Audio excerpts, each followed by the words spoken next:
Sean Strickland shares Christmas reunion with former best friend after bitter public fallout as he prepares for UFC 312 title fight.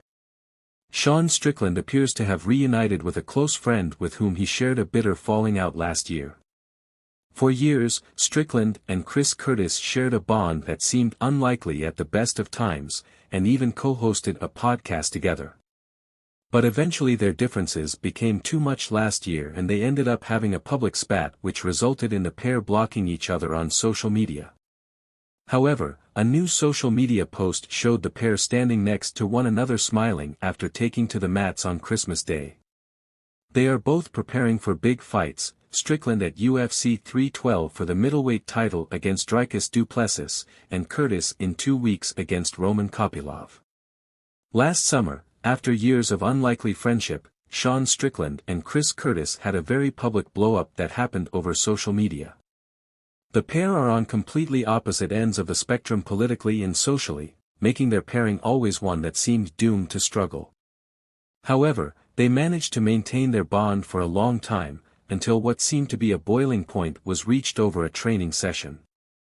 After Curtis blocked Strickland on social media, a fan asked what had happened between the pair.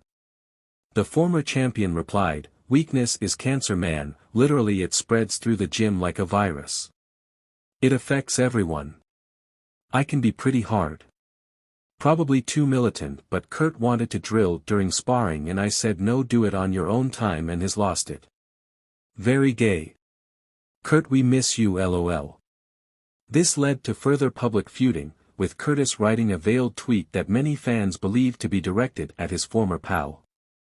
For those wondering, he wrote, "I believe there is a certain amount of respect that you give to those who support you.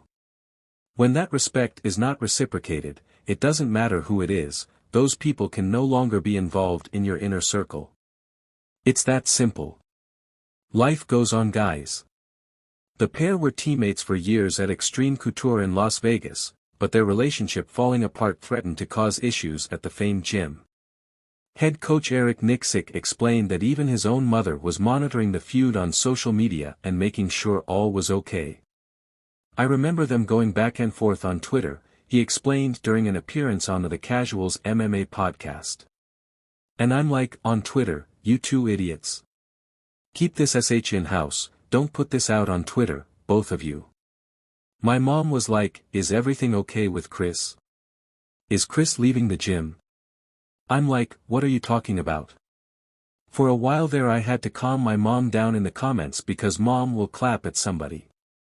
There'll be 100 positive comments and one guy will say, "Yeah, that dude sucks," and my mom will be like, "Excuse me, motherfeefer."